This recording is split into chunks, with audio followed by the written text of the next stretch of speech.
the music says we are back for another Precision Teaching podcast. I would like to... it's that time again. It is that time again.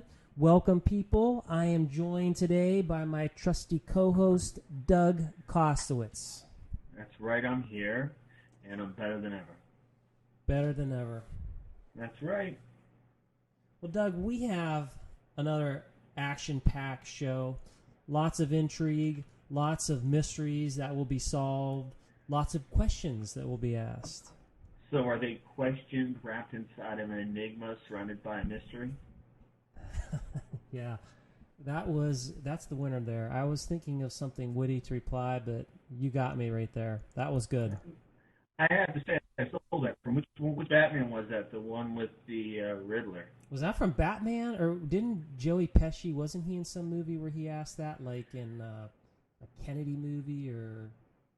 I thought it seems like I don't know. I didn't want to take full credit for it, but I thought that was it was a good tie-in there. Okay, moving on. Yeah, moving on. Well, I think we don't really have any announcements today, unless you have some. No. No. I can't think of anything. And I guess ABAI came and went, and that was last month, though, in May, and I think we touched upon that last month, so that's really not an announcement, though. No. It's just a middle of the summer podcast. Middle of the summer podcast, yes. Very hot out, and when the temperature rises, we start performing better. We sweat. We just open up the windows. It's like 90 degrees, and we're answering questions. The heat's on. That's right. We perform. That's right. Well, we'll start off with 2 email questions. This is a new thing for us, having 2 email questions in a month. Very nice. And the first question is, Dear Rick, I have some comments and a question. First, some comments. I like the interview portion of your show very much. I also like the article review. Have you considered interviewing people outside of precision teaching? And would you consider article suggestions for review? Thanks, Amanda from the UK. Well, Amanda, I think I could speak for Doug and I don't know if we've talked about interviewing people from outside precision teaching on the show, or maybe just Doug and I have talked about it together, but we definitely would have been thinking about that. And if you have any particular people... I was just going to say that. Yeah, anyone... Go with what you're going to say. Yeah. If you have anyone in particular, we'd be happy to contact them. And if our whole technical setup is Doug and I talk from... he's in Pittsburgh, I'm in State College, and we get online with AIM, so it's pretty easy. So if people have a microphone, or sometimes we'll use Skype, but if you have a microphone and a computer, we're game for it. So, yeah, the answer is yes. And, second question, would you consider article suggestions for review? Absolutely. We would love to have any articles that you would have suggestions on. And this is fair to say, we have broadened the scope a little bit. In the past, we started off with pretty much only precision teaching articles, and we've been looking at articles that are part of education or somehow relate to education, but aren't necessarily directly from precision teaching. I think we've also looked at some science articles, too, so... Mm-hmm. So I think yes to both accounts, and also in addition, if there's someone you'd like to hear, we can do our best to talk with them. Yeah. And before the show started, Doug and I were trying to figure out where you are. So maybe you can email me back and tell us where from the UK do you hail from? Unless you're at the University of Kentucky, and then we know where that is. You know what? I never even thought that. But you might be right, Amanda from the University of... That could very well be what that means. But either way, we've got a general picture of the 2 places. Unless there's the University of Kansas. Or no, that's Kansas University, right? Kansas University. I think it's Kansas. Yeah, KU. Okay. All right, next question. Next question. Hi, Rick. I just heard about your podcast from a fellow BCBA and was very happy to download my first podcast. Love the show and wish more people would do podcasts like you. My question is, what's the difference between the terms rate and frequency? Cheryl. Well, Cheryl, this is something that, guess what? I wrote a paper on. And I would be happy to share that paper with you.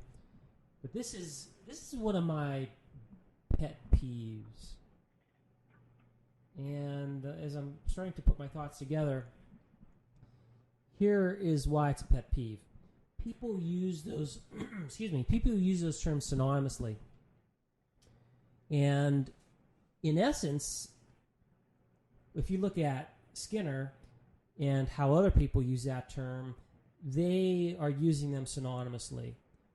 Rate being count over time, frequency being count over time. So if you use those terms like that, you're using the same thing. But the term frequency has different meanings. If you were to type that up in Google and see how it's defined in statistics, when they're talking about frequency and frequency sampling, they aren't using it in the same context that we're using it. And the frequency that we like to advocate is the same frequency that's used in the natural sciences.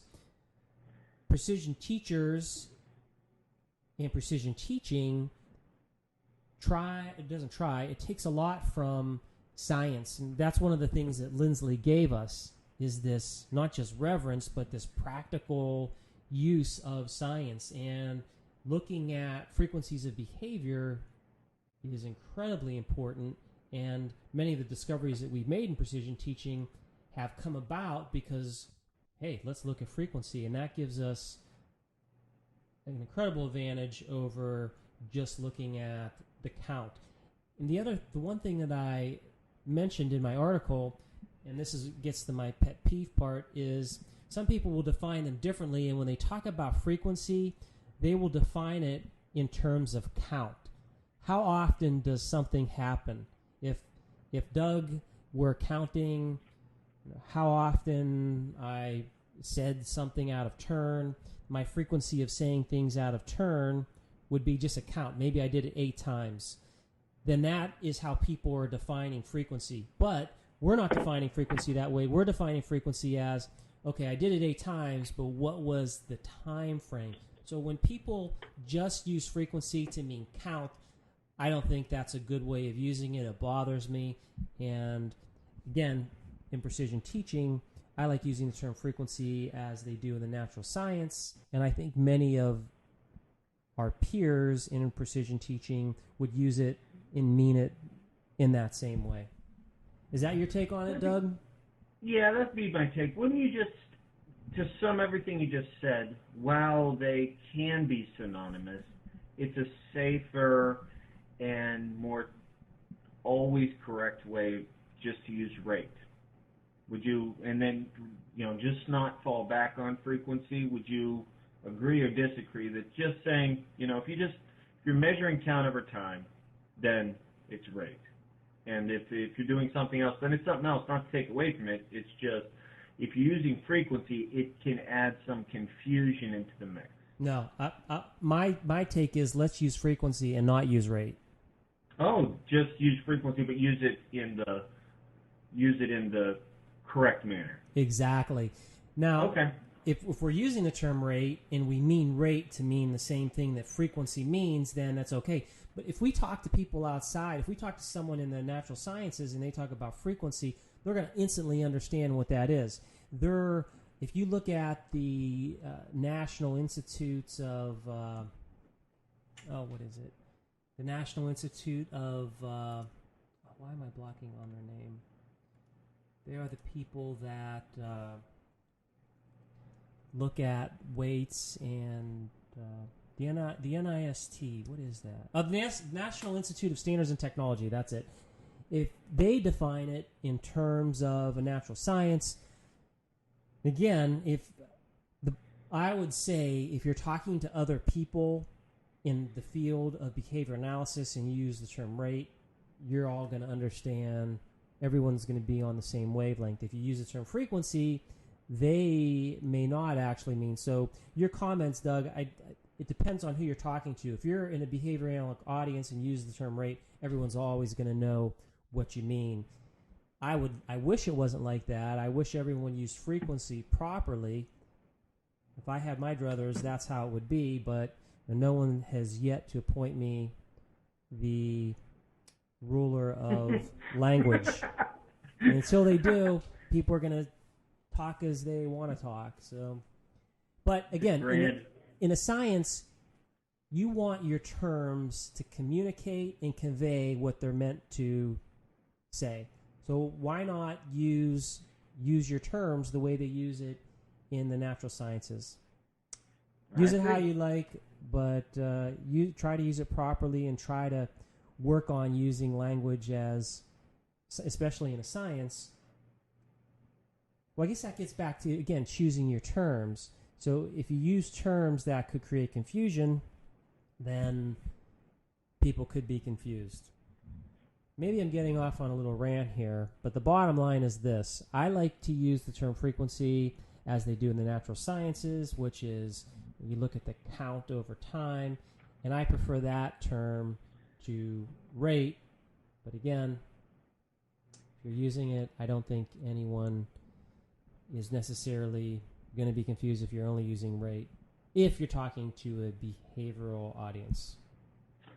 All right, I agree with everything you said, and I understand now where you're coming from, but we now need a new little segment, because we need something where you can go off in an editorial. So we're going to have something called the bottom line, and you just start off with this, the bottom line. You just kind of get your 5 minutes of summary.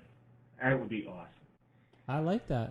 I like it too. Your little editorial comments. And if this can involve pop culture, there's a lot of things that annoy me about that too. Yeah. You know what? We can go with it's a free reign. It's just the Rick's bottom line, and you start off with the bottom line. And if anybody's ever met or talked to Rick, you'll know that in any discussion, at some point he's going to say, "Well, the bottom line is this," and so this would just fit perfectly for you. I love it. All right. A new segment may have been born. Thanks, Doug. That's right. No problem. Okay, we answered both of those questions. I appreciate those were two very good questions. Now we're going to move on to some science news. We have an article that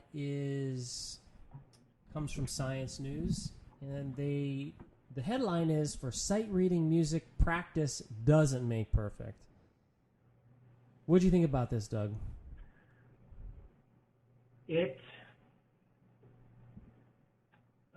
Reading through, obviously, I read what they had to say here, and they did present, I guess because they are very scientifically oriented, but they presented the other side of the argument. Everything I was reading, I was flew in everything that I understand, flew in the face of things. As I'm sitting here reading that practice doesn't help, and so I was a little taken back, but of course you have to go in with things with an open mind. So I was reading through it, and it was good to see that a counter argument was there, so that while they do present this information regarding that practice doesn't make perfect, the data were questioned. Yeah. And the study was questioned. So, going back to the main point, this article questioned if you practice sight reading and you get really good at it, how good can you get?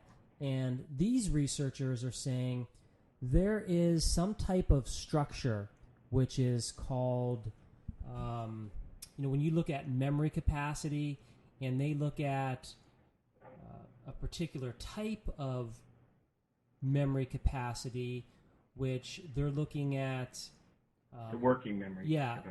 But they call it long-term working memory. Is that the term that they use?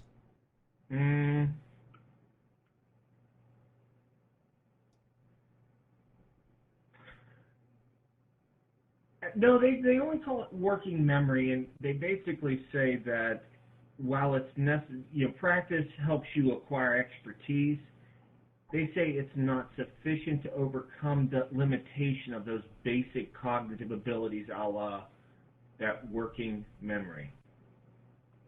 Yeah, that term, long-term working memory, must have been something from another paper that I was reading. Mm-hmm. But at any rate, they're saying if you have issues with your working memory, then even though you practice a lot, then you can only go so far. In other words, there's this thing that exists that they are drawing an inference from their research and saying, hey, this is what's really important. The other side to this argument, as you correctly point out, is the argument with the talks about deliberate practice. And this is what I love about science, Doug. In science, someone puts a theory out there, and then you start collecting evidence, and you say, okay, ultimately, does this evidence confirm this theory? Does it add to this theory? If it doesn't, does this other evidence that we generate make us question this theory, or should we question to the point where we discount this theory? And it all gets back to how do we get good at things, and deliberate practice is what Erickson, I think he coined that term. He talks about that, and of course we just refer to it as practice oftentimes. But what Erickson talked about in his discovery was that a lot of practice accounts for many of the incredible feats we see in human behavior. And here again, this is data that's coming out, and you can see both sides of the story. You want to think of, maybe you're invested in this, or maybe you're like, oh yeah, I really want it to go out this way. But with science, it doesn't work that way. People generate evidence, and then you have to decide, based on how much evidence comes out, is this sufficient to say, hey, it's not just practice. You have to have good working memory. Otherwise, you're going to be limited with your practice. Mm-hmm. This article, well, Erickson, the guy, he even says it's not a fair test, which is, right, I think, where you were going. But, science, you want to throw something out there, and you want to have people falsify it or confirm it, and that doesn't mean that all data, in this case, he's saying the test isn't developed correctly. So even though there may be data out there that would point in a certain direction, it may not be testing what he's suggesting is testing. Now, over time, if this is replicated and agreed upon, then we can evaluate it. But my experience with practice,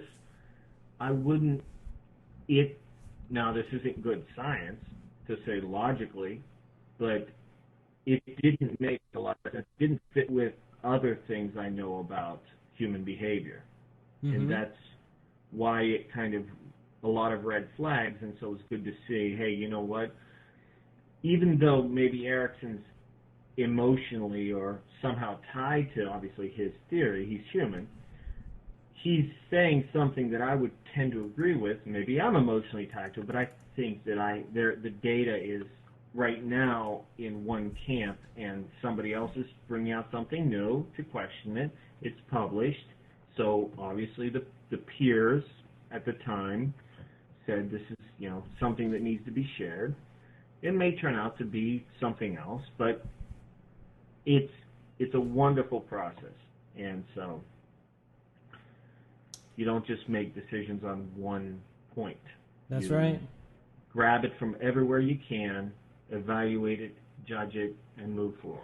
So far, if I'm a betting man, which I am, I would put my bets on practice. And until we have, I'm always skeptical when people have these structures and based on these this is a large N study, so you take a bunch of people, you give some people something, or you look at, I'm not actually sure. I couldn't access the original one online, so I'm not sure if they have an experimental design here, or this study is more of, they're looking at a group of people in their group. But nevertheless, I'm interested in, no, I guess this is volunteers, so they did actually have, no, they say their estimated hours, blah, blah, blah, majority. Oh, so they did have, they gave them working tasks. So I guess this was a study where what they looked at is they had these people and they said, okay, you're these volunteers, and then they put them into different, like, okay, if you had this many hours, you had this many hours, then you give them these working memory tasks, and then based on that, you draw your conclusions. It's difficult to sometimes make that leap. You run into problems often when you try to measure behavior and then relate it back to some cognitive construct. Yeah. Because you're moving steps away from what you're measuring. And so if you test someone on a math score, well, then all their math skills comes into play. And then if you call it some kind of thing like, in this case, working memory, or they may have other problems. But one other thing I wanted to say about this, it also, red flags arise for me.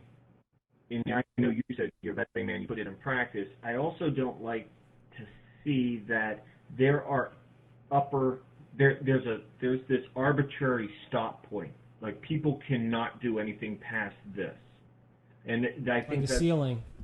Anytime I see something that stops it, or there's some type of ceiling, and we talk about in precision teaching not having ceilings because that blocks it's a fluency blocker. So, if you see these ceilings or somebody can't do something, I understand at the individual there may be certain things related to physical ability that you cannot do, but as a general statement that just there's people out there that just can't go past this point, that's a red flag for me too. So this is interesting research. When I can actually get access to this paper, I'll read it more fully, but it is interesting news, and more on this later. We'll follow up on this as we read more and as more research comes out. Next is an article review. That's right. And this article is called Steps and Pips in the History of the Cumulative Recorder. You know what I realized, Doug, when I was reading this? What? I just don't get to say the word pips enough. No. I read it, and it was almost like I've never read the word. Like, sometimes I'll be like, oh, yeah, my peeps. I don't say that a lot anymore because it's probably about 4 or 5 years old. But or you can go see the Boston Pops. Yeah, but when do you say pips? Pips. I guess because we haven't done a lot of work with the cumulative recorder, we just don't use that word. Although I can say now, when I go back to peeps, you and I were just in D.C. at a conference, and we're at a peep store. That's right. Peeps are very good. Yeah, for our listeners who aren't familiar with peeps, peeps are, well, some people think they're a tasty treat. They're these little, what are they, chicks that are made of sugar? And they're different not colors. Just chicks. They're basically sugar-coated marshmallows in different shapes. The primary shape is a dove or kind of chick, but they also have peeps in bunny shapes and different things like that. But it's just basically a marshmallow covered with sugar. My wife likes to wait until they dry out, so she opens up the boxes and waits till they dry out and then eats them. So you can eat them different ways, but they're popular. Usually they're around sort of the Easter holidays. They're very common, but they've been now, because they have different shapes, they bring them out at different times. Maybe we should have did an article on peeps, because you know just too much about peeps. Well, you watch the History Channel and modern technology, and you watch Candy, you get to see the peeps. Oh yeah, this is really about the History Channel. You're speaking from direct experience, my friend. I'm incorporating direct experience with sort of a mass media outlet of the History Channel program. So yeah. I didn't follow up any of my peeps' research online. So those out there that are scientific can go out and confirm or deny what I've said. But all right, Doug, we're going to leave this peep conversation because it's going down the wrong road. All right, let's come back to the pips and the cumulative recorder. Yeah, so this article came out in 2004. It's from the Journal of the Experimental Analysis of Behavior. This is a good article to read because, as many of you know, the cumulative recorder, Ogden Lindsley said that this is another article we're going to have to review. I just thought about this. Okay. He wrote this article in 1991 in the Journal of Behavior Education. I think that was the very first issue, but he talked about Skinner's contribution to precision teaching. And Og lays out two big-time contributions that Skinner made that are directly related to precision teaching. And one of them is the cumulative recorder. How did Ogden come up with the idea for the standard acceleration chart? Well, it was the cumulative recorder. In this article, I think this article does one of the best jobs that I've seen in a while of clearly laying out the history of the cumulative recorder, talking about how it's used, and it gets into some areas where they're talking about a lot of this information is to the point where once that generation of Skinner and all of those psychologists a lot of that generation is gone, but there are still people that worked in those labs, and there are probably still some people around, but how these things were created, that information's going. So in another generation or so, Skinner is going to be in all the people that started the science are going to be gone. So you see in this article lots of personal communications, like from Dinsmore, and having these wonderful machines and the outcomes of what we achieved is just phenomenal. Mm-hmm.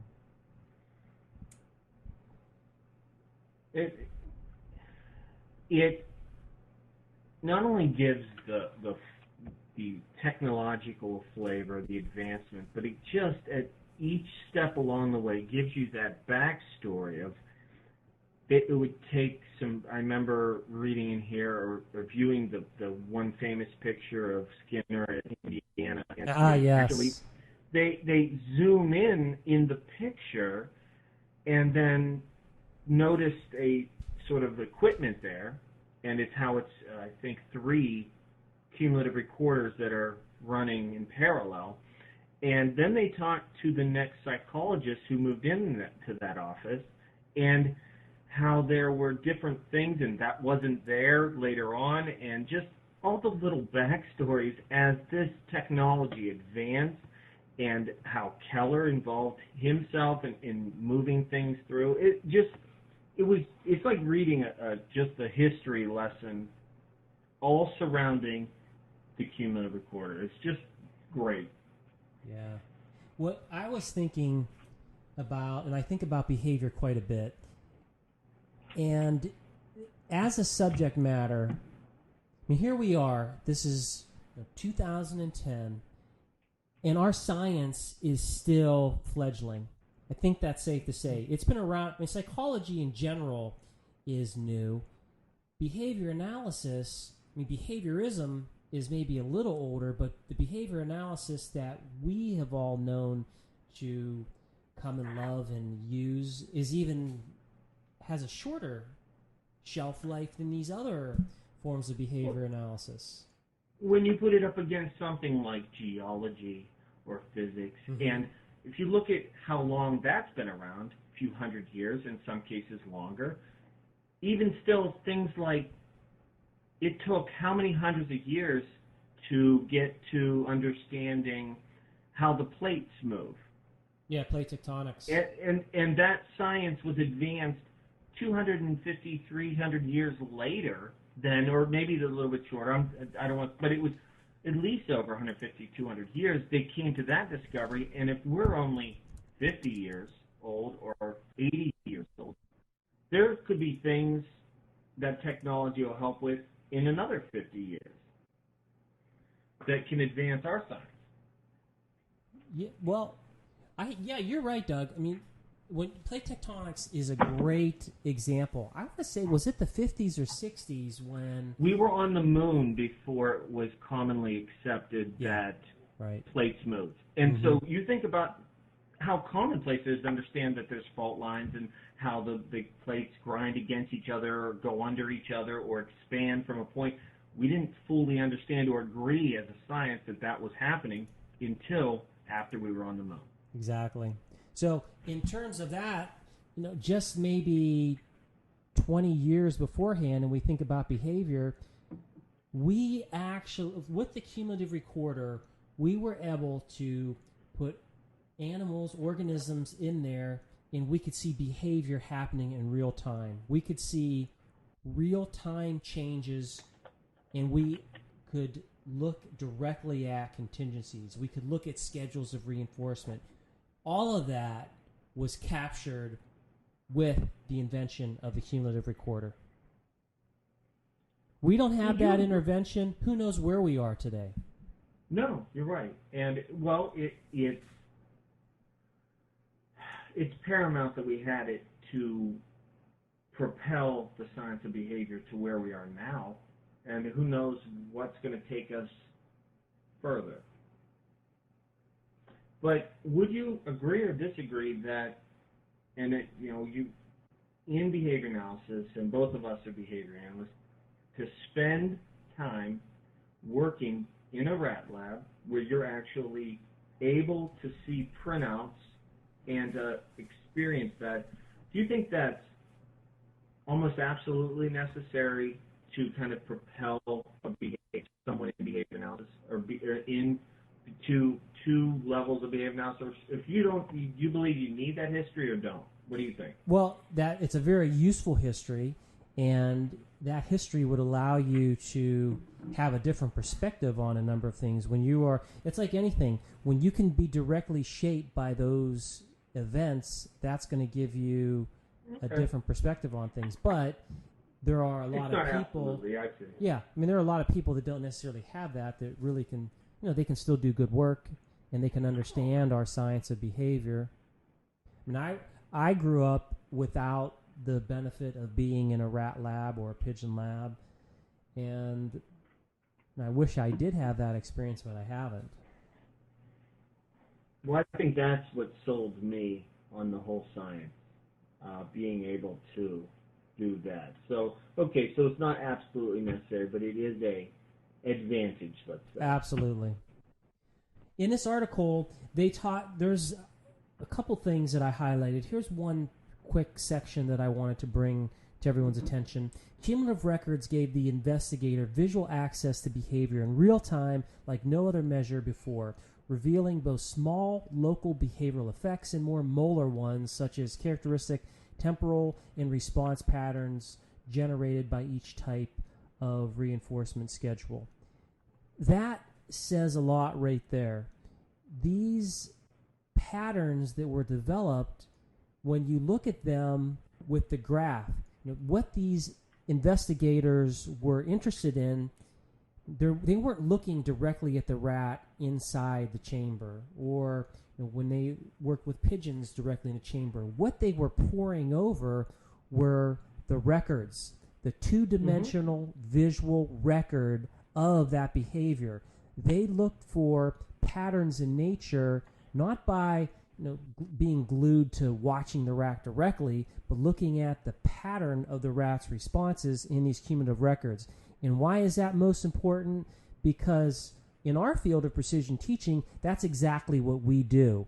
We measure a student's behavior somehow, and then we put it on our chart, and then we say, okay, what's happening? That is fundamental to what we do. It's fundamental to the science of behavior. Therefore, this invention, which later spurred Lindsley on to create the standard acceleration chart, is so important for all of us to appreciate and to understand. And then we look not only at the individual's performance, we look at similar patterns across individuals given something similar. And then we look for, it's amazing. It just is. The whole process from where it was there, how it moved, and then how Lindsley took the next step. Mm-hmm. And we use it with the standard acceleration chart. Where you were going with your comment is exactly how science works. Mm-hmm. You look for a replicable pattern in nature. So you work with a pigeon, let's say, and you find something, and then you replicate it, and you replicate it, and then you systematically replicate it. The more of those replications that you see, and again, this doesn't have to be with one study with 1,000 pigeons. I mean, you could have 1,000 different pigeons, and that's very powerful. That's very powerful evidence, and the more of that you have, the more confidence you have in what you've discovered. That's exactly what we want with the standard acceleration chart. We want this behavior patterns. We want to say, okay, we can measure it, and these pips is in the cumulative recorder. The pip is the little how would you describe it? The little mark that occurs when the response is made. Mm-hmm.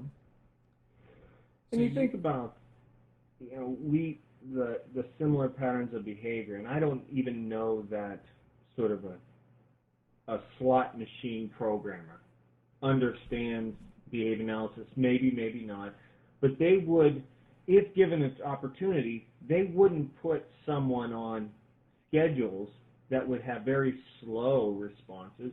They have it because people respond in certain ways, in similar ways, under certain schedules, and that just holds consistent for everyone, and that's why they pay out at a variable ratio schedule. You have to do it so many times, and they don't put it on a fixed time because you get different responses. You get it because of this happened, which led us back to how the animals behaved under these conditions based on those chart after chart after chart. This is the kind of I'm going to go with the frequency of response. You could use rate of response. That's okay. I can't. Well, I didn't want to get yelled at from the early conversation. I won't yell at you. All right, then. But we behave in the same way because under those conditions, and you can see those conditions. Yes, behavior is lawful, and the PIPs, which show reinforcement, response occurs, reinforcement, it's lawful, and these conditions are, nobody escapes the fact that we have this lawfulness in behavior, which is why we have a science of behavior. Mm-hmm. This article gets into the how was the cumulative recorder developed, how was it used, how did it contribute to learning. There are lots of different aspects we could talk about, but I fear you and I could probably go on for a good another hour talking about all of this, so I think we'll maybe leave it there and leave it for you to download this if you're interested, read it, and lots of nice pictures. There's some hand drawings and very good article here to read, and will give you a newfound appreciation for the standard acceleration chart.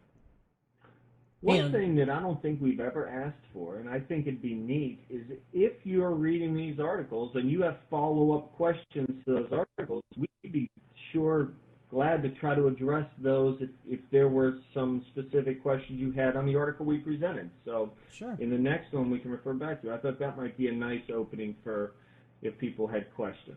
So. Mm-hmm. Or if Doug ever says anything wrong, you can correct him. Actually, you should only let us know if I've said everything correctly. You can just say, hey, I listened, there were no errors, it's all good. Otherwise, we'll understand that I say something wrong. So. All right, Doug, you and I have had the show for a while.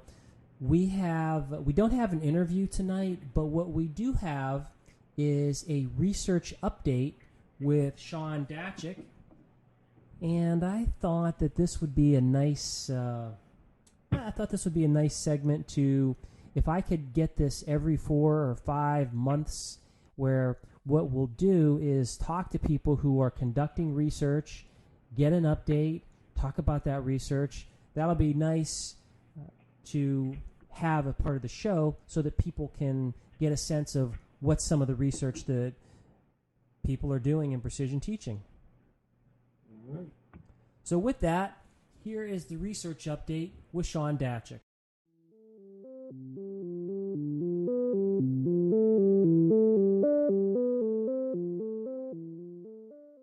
Well, Shawn, I wanted to talk with you right now for people that may be new to the podcast. Shawn Datchuk is a graduate student right now at Penn State University working on his doctorate. His chart parent was Steve Graff, and of course Shawn is working with me. And Shawn is in New Orleans, and he is doing applied precision teaching research, which I suppose most of our research is applied as it is. But I'd like to just have a nice conversation and find out what you're doing, and well, let's just start there. Tell us, what are you doing in your research? What I'm looking at is I'm trying to look at sort of efficient ways of teaching students to write compound sentences and also to write simple sentences that have a little bit more meat to them. So what I mean by that is rather than just having someone or something and then you tell one thing about it, maybe tell two things about it or have sort of two people, two nouns or two predicates involved. And so I guess that's the primary thing that I'm looking at. Okay. And who are you doing this with? I'm doing it with, right now I have 4 participants, and they attend a charter school here in New Orleans, and they're in grades 6 through 8th. Okay. And they're students who were recommended by or nominated to participate from the teachers at the school. These students were not only nominated because they had the teachers identified them as needing help, but you have other measures that you looked at to verify that. Yes, sir. Yes, sir. So there's 3 criteria for three criteria for participation that we set. The first is I just gave them these time trials where I presented them with several just simple sentences, and I asked them to combine the sentences into new sentences. So by combining the sentences, you could either come up with a compound sentence or you could come up with a sort of a simple sentence that has maybe 2 nouns or 2 predicates. So that was the primary thing that we used to sort of see, well, who can do compound sentences already or who has that skill set and who would need instruction on it. So that was the first measure that we took. And then 2 additional measures were we did oral reading fluency, just so we could, it seems to be a prerequisite skill to do some of these sentence writing tasks, would be reading. so we did that, and I set that as they had to at least have a grade 2 or grade 3 reading performance. And lastly, we took a handwriting measure, because it seemed that that's also one of the skills needed to be able to write sentences fluently, would be that you have some sort of fluent motor movement. Okay, so you have nicely detailed that you have a dependent measure or a measure of interest where you want to help these students write better, and this is at the sentence level. You've also described how you have criteria, a number of very good criteria, I might add, that says these kids need help.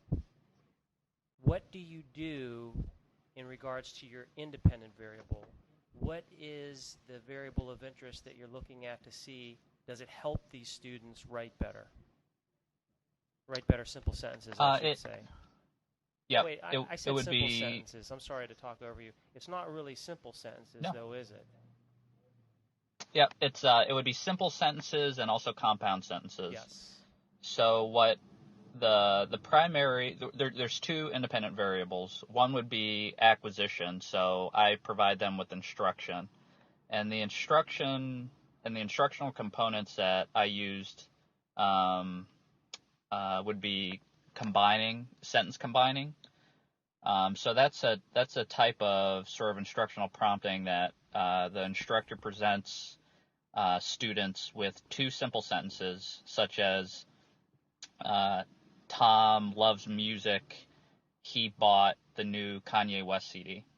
And the teacher provides instruction that shows that when you combine those two sentences into one, you can form a compound sentence by getting rid of the first period and putting an and following that. So that would form a compound sentence. And then similarly, you can make a simple sentence by, let's say, if Tom loves music, Bob loves music. You could combine both those sentences into one by switching that into Tom and Bob love music. So that's the type of instruction that I give, and that lasts for 3 lessons.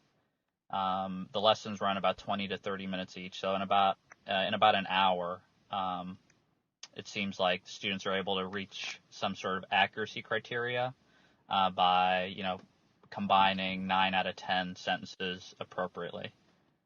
And then the second independent measure would be timed practice to a fluency aim, where I give students sort of a sheet of isolated simple sentences and ask them to combine them into compound or simple sentences with multiple nouns or predicates. And they engage in those timed trials. Each timed trial, I should say, lasts 3 minutes, with the fluency aim being 8 combined sentences with 0 to 1 errors. So I'm thinking here about what you said. When I said simple sentences, that belies what you're doing, because it's not just simple sentences, it's more syntactically mature simple sentences. And yes, that's correct. And so you want these students to be writing better sentences, and you have 2 parts, which is your instruction, which you provided, to acquisition, and then you have time practice after that, which at this point you've described the study very well, and you are measuring all of your data on standard acceleration charts. So can you walk us through what's your experimental design, and how do you lay that out on the standard acceleration charts for people who might be interested in, number 1, applying this type of design, but number 2, also thinking, okay, what does this look like on our standard acceleration chart? Yep. So I used multiple baseline and cross participants design. So I have 4 participants, and I collected 1 timed trial performance from each of the participants every day. So that enabled me to get a baseline performance. So before any intervention occurred, I have at least 3 data points on each participant. And we set an informal criteria of saying students had to be at, I believe it was a times 1.2 acceleration or below. And then I would deliver intervention to the first participant. And so we selected the first participant and delivered the three acquisition lessons where I provided instruction on sentence combining. And while that single participant received intervention, the other 3 participants still stayed in baseline, and they still participated in the one-time trial. So that allowed us to demonstrate that the change in participant A was due to my instruction, while everybody else stayed relatively stable in their baseline performance without increasing or without generally decreasing dramatically. And once we moved from the first acquisition phase with participant A, we moved on and selected another participant to enter that acquisition phase, and we really just went down each participant that way. So we didn't have any overlap where we had 2 participants in the instructional phase. There was always 1 participant in the instructional phase while the other participants were on a different phase. After the participants entered the instructional phase, each of them entered into the fluency phase where, it's, for lack of a better term, it's called the fluency phase, where they participated in 2 practice trials or time trials to a fluency aim. And students would see the sheet and engage in a writing task for 3 minutes. And upon completion of that 3 minutes, I would provide feedback on their performance. We'd go through each sentence type and discuss what they did.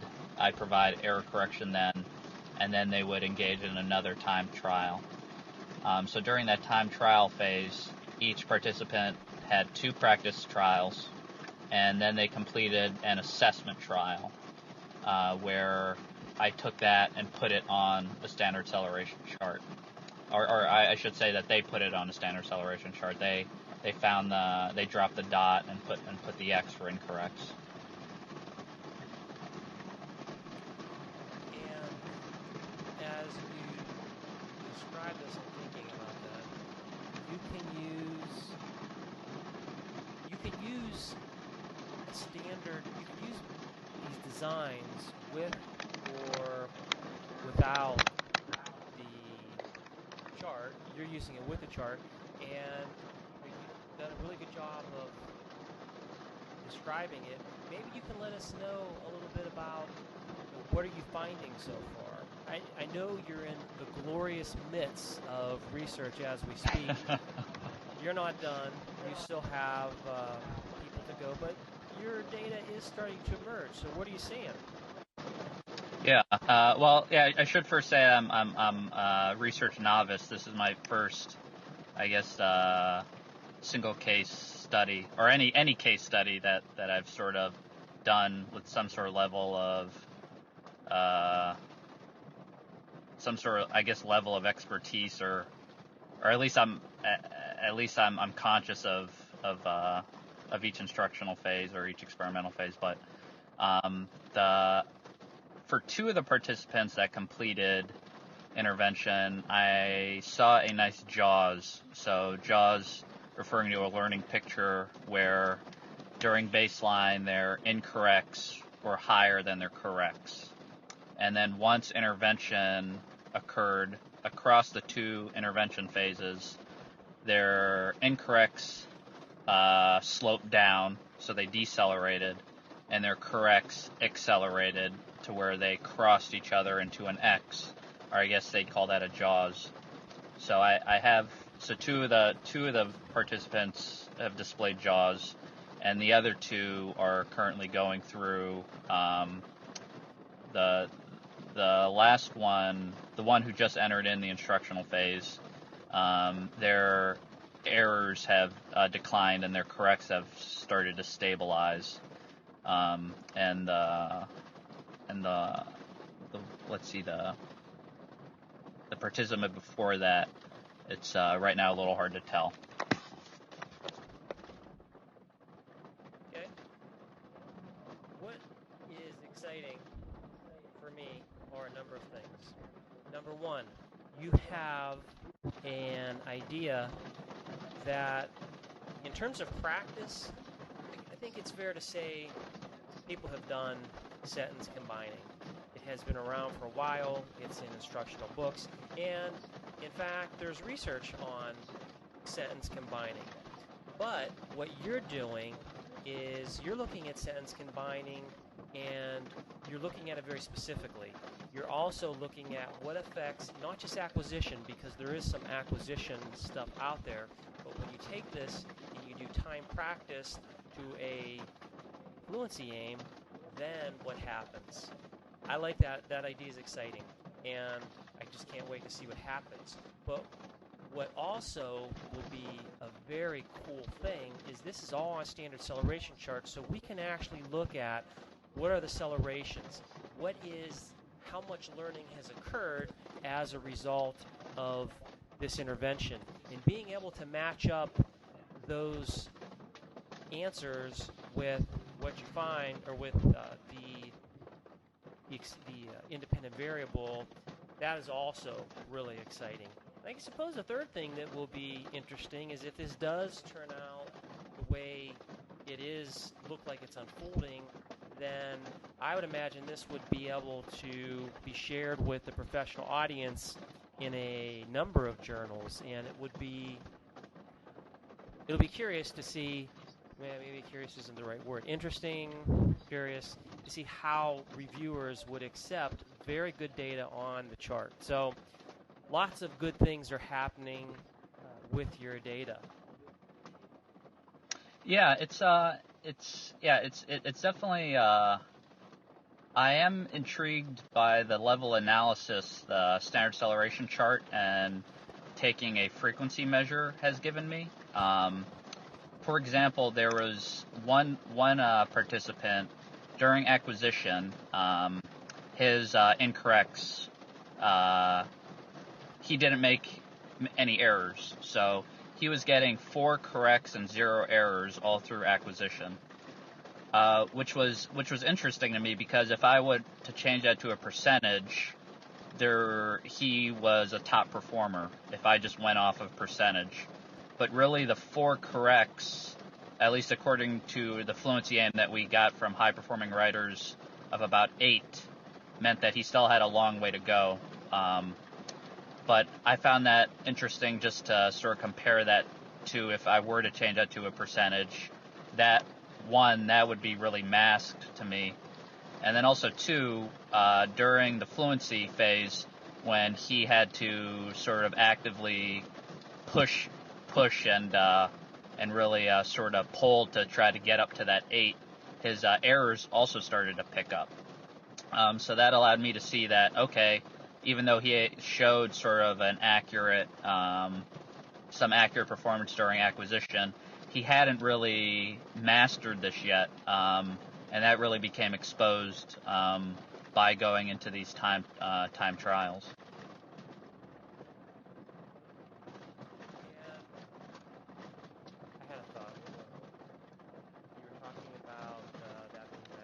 Yes. The other thing that we'll be able to look at with your data is what are the jumps. So this particular student, when he goes from baseline to acquisition, do we see?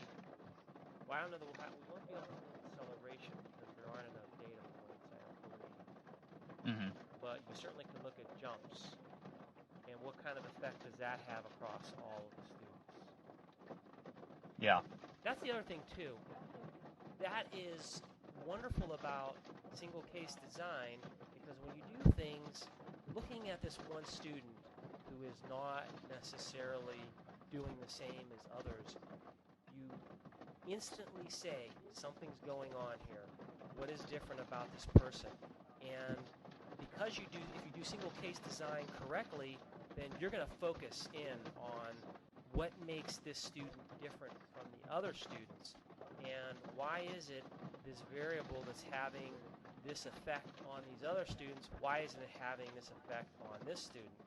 And the more you answer those questions, the better you understand that independent variable that you have, and that spurs you into thinking of like, oh yeah, when I do future research, I should do this, or I could look at this, and maybe I could try this. That's one of the wonderful benefits that I don't think that's again a lesson to be learned when you do single case design and looking every day at that data. So you want to put it on the chart. You want to see what effects it's having, and that's one of the beauties of doing single case design, and of course doing single case design on a responsive visual media like the standard acceleration chart makes it even all the more fun, in this guy's opinion. Yeah. Well, No, Shawn, definitely. It's that's one of the biggest lessons I learned. Yeah. From the idea about repeated measures and what sort of performance across time, what lessons am I supposed to be learning about how to better help students? Yeah. It's performance across time, but you also said something else earlier. We are interested in continuous measurement of behavior, and when you have the frequency, as you pointed out, if you were looking at this as just accuracy and percentage correct, we would be high-fiving each other like, yeah, he got to 100%, but we definitely learned something there too. Yeah.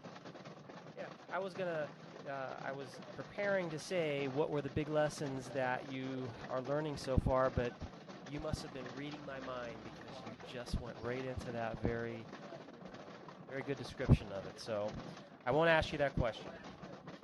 Okay.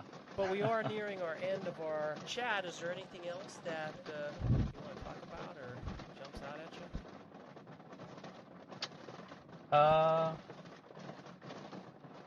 I guess you all have the email question that comes in where you answer people, where you pick an email and you sort of answer that question or spend some time on it at least. Yes. And so I just wanted to, I guess I just want to sort of mention this during this segment, just in case that spurs anybody to sort of email anything into y'all regarding it. But one of the big lessons, one of the additional big lessons I've learned during this sort of doing this applied research case is the importance of spelling and its impact on writing and writing production.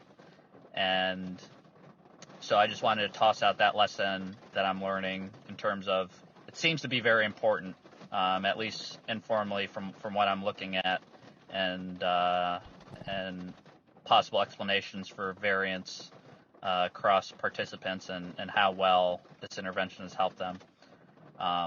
So I'm just wondering what other people think about that, or if they have similar experiences. Oh, that's a great point. I know we have a number of people who in clinics or educational learning centers do writing work. I will be very interested if anyone in the audience would drop a line or let me know what you all think about that. The better able we are to identify those variables, and there could be 100 of them, the better able we are to tailor and come up with these very powerful interventions that will help these students move forward. So that's a wonderful point, Shawn. Well, let me thank you for taking time out of your busy day. You have a really good speaker there, and it sounds like you might be getting a little rain. Yeah, sorry. Yep, it's No, it's okay. There's tropical storm over in the Gulf of Mexico right now, so it's been sort of raining here for about a week, where it's easier to count the times that it's been raining than the times where it hasn't been. Oh boy, you don't think about that. Well, I guess you would. When is the tropical season? I thought that started later in the year. Yeah, no, hurricane season started here about a month ago. Okay. So hopefully no hurricanes. Right now it's just rain. Yeah. Well, Shawn, stay dry. I will. Thank you so much for taking your time to spend with the audience. No problem. Thank you, Rick. Okay. Well, Doug, I don't know about you, but that was, whenever I get the chance to talk to people about research, I love it. And that was a great segment. It's always exciting to hear what people are doing, and if it's good research, it should always be spurning new questions, and I think that's what's happening here. Yeah. We're information junkies, and science is our fix, and when we can get, if we have a drug of choice, it's science information, and being involved with the process is, it's fun, it's rewarding, and it's something that both you and I do and love to do. All right, we've nerded out enough for our audience tonight. Well, on behalf of Doug Kosowitz, I thank you all for joining the Precision Teaching Podcast.